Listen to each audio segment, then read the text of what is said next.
அடடா, சிறகடிக்க ஆசை சீரியல்ல அந்த ரோகிணி தான் கல்யாணின்னு இத்தனை நாளா எல்லாரையும் ஏமாத்திட்டு வந்திருக்காங்கன்னு மீனாவுக்கு அப்பட்டமா தெரிஞ்சு போச்சு.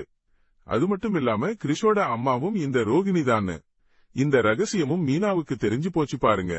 இந்த ரகசியங்கள் எல்லாம் வீட்டுல சொல்லியே ஆகணும்னு மீனா ஒரே கால்ல நிக்க ரோகிணி என்ன பண்றாங்க, அவங்கள எமோஷனல் பிளாக்மெயில் பண்ணி சொல்ல விடாம தடுத்துடுறாங்க. அதுக்கப்புறம் ரோகிணியும் மீனாவும் பூஜையில கலந்துக்கிட்டாங்க. இன்னைக்கு எபிசோட்ல என்ன நடந்துச்சுன்னு பாப்போமா? தீபாவளிக்காக ஊருக்கு வந்திருந்த அண்ணாமலை குடும்பத்துக்கு பெரிய விருந்து ஏற்பாடு நடக்குது. அதுக்காக இலை வாங்கிட்டு வரணும்னு முத்துவை கடைக்கு அனுப்பி வைக்கிறாங்க.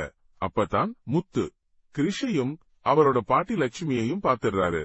உடனே அவங்க கிட்ட என்னம்மா இங்க வந்திருக்கீங்கன்னு விசாரிக்கிறாரு. அவங்களும் கிரிஷோட தாத்தாவுக்கு திதி கொடுக்க வந்திருக்கோம்னு சொல்றாங்க. உடனே முத்து, அடடா, எங்க வீட்டுக்கு வந்து சாப்பிட்டு தான் போகணும்னு அவங்கள வற்புறுத்தி கூப்பிடுறாரு. அவங்களும் வேற வழியே இல்லாம சரிங்கிறாங்க. இங்க வீட்ல ரோகிணி ஏமாத்தினத பத்தியே யோசிச்சுக்கிட்டு இருந்த மீனா சமையல்ல ஒரு கோட்டை விட்டுடுறாங்க. அப்பளத்தை எல்லாம் கருக விட்டு பொரிச்சு கொடுக்க அத பார்த்த ஸ்ருதி, என்ன ஆச்சு மீனான்னு கேக்குறாங்க. அதே நேரம் வீட்டுக்குள்ள வந்த முத்து, அடடா, நம்ம வீட்டுக்கு விருந்தாளிங்க வந்திருக்காங்கன்னு சொல்ல, யாருடா வந்திருப்பாங்கன்னு மீனாவும் ஆவலா வந்து பாக்குறாங்க. அப்பதான் கிரிஷும் அவரோட பாட்டியும் உள்ள என்ட்ரி கொடுக்கறாங்க.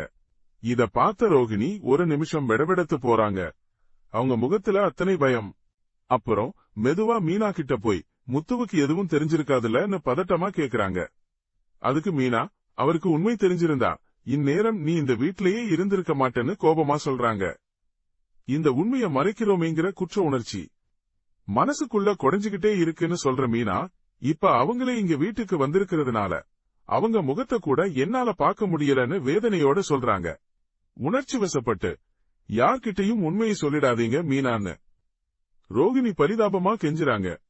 அதுக்கு மீனா, இப்ப கூட ஒன்னும் கெட்டு போகல, நீயே எல்லார்கிட்டையும் உண்மையை சொல்லிடுன்னு சொல்றாங்க. ரோகிணி, கண்டிப்பா ஒரு நாள் நான் எல்லா உண்மைகளையும் சொல்றேன், ஆனா தயவு செஞ்சு இப்ப மட்டும் வேணாம்னு கெஞ்சுறாங்க. அதுக்கப்புறம் என்ன ஆச்சுங்கிறத அடுத்தடுத்த எபிசோட்ல பார்க்கலாம். ட்ரெண்டிங் நண்பன் சேனலை சப்ஸ்கிரைப் பண்ணுங்க. இந்த வீடியோ பிடிச்சிருந்தா லைக் பண்ணுங்க, ஷேர் பண்ணுங்க. அடுத்த வீடியோல பார்ப்போம்.